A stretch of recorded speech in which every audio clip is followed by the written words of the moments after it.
Welcome to the LDN Radio Show, brought to you by the LDN Research Trust. I'm your host, Linda Elsiegood. I have an exciting lineup of guest speakers who are LDN experts in their field.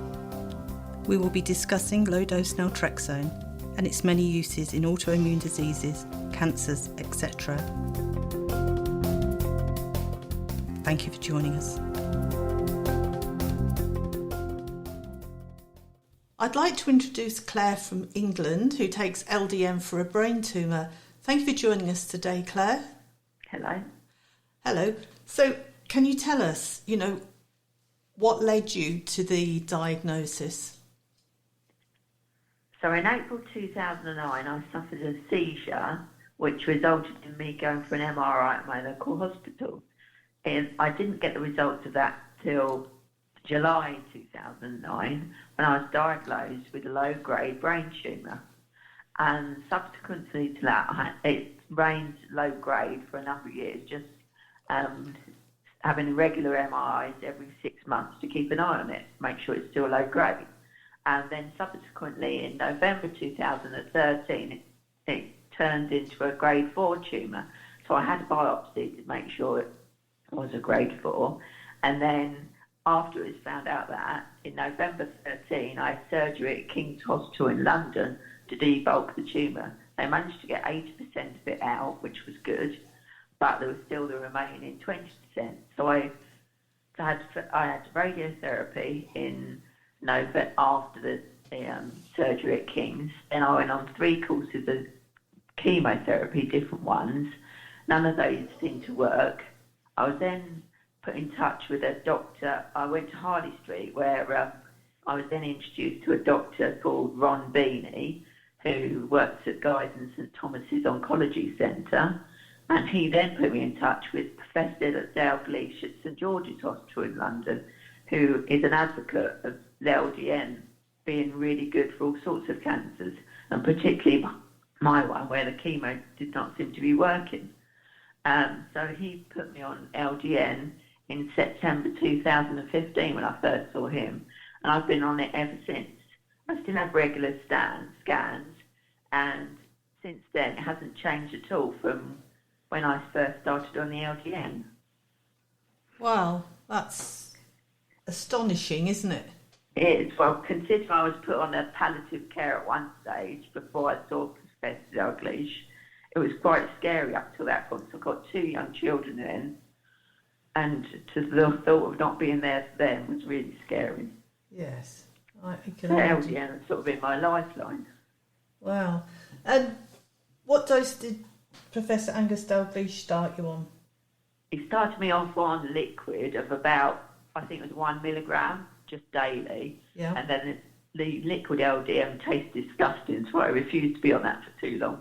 So then he put me on to 3 milligrams once a day in the evening, and that's what I've been taking ever since. Right.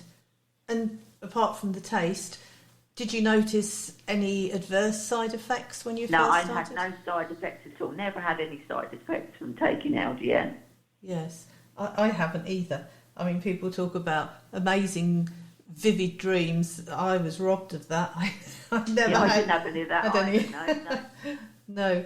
Okay, so I do take some, I can't pronounce it, but it's the levitricum, which is for epilepsy, so I don't have seizures with it. And I do take metformin to reduce my sugar, even though I'm not diabetic. That's what it's normally used for.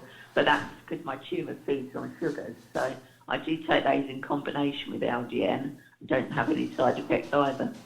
okay, so diet. Did you change your diet at all? Slightly cut down on sugar. I never took sugar in tea and coffee anyway, but I did cut down quite a bit on sugar, like not having as many biscuits for night in the morning when I used to have a cup of coffee and things.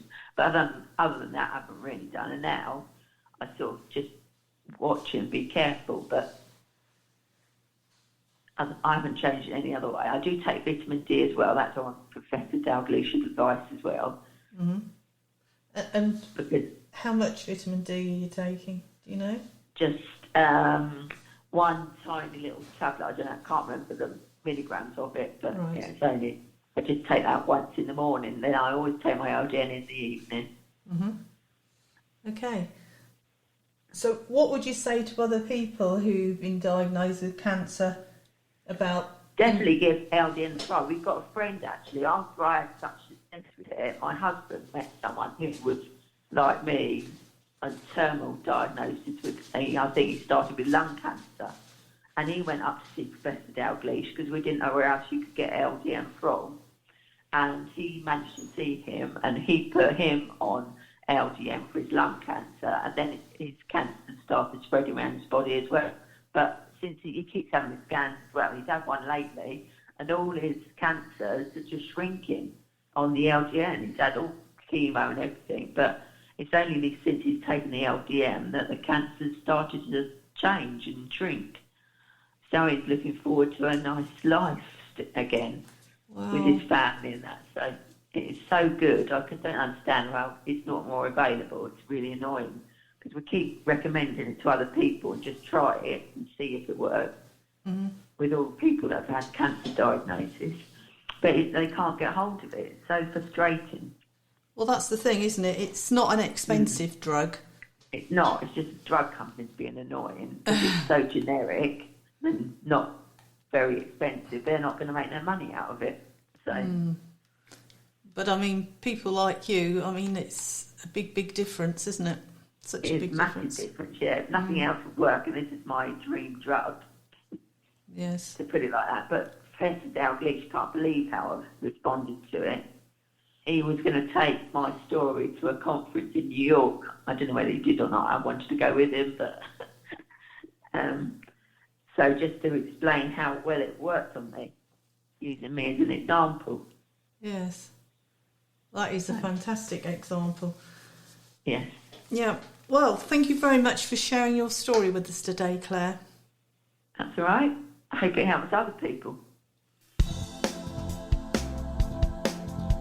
Any questions or comments you may have, please email me, Linda, Linda, at ldnrt.org. I look forward to hearing from you. Thank you for joining us today. We really appreciated your company. Until next time, stay safe and keep well.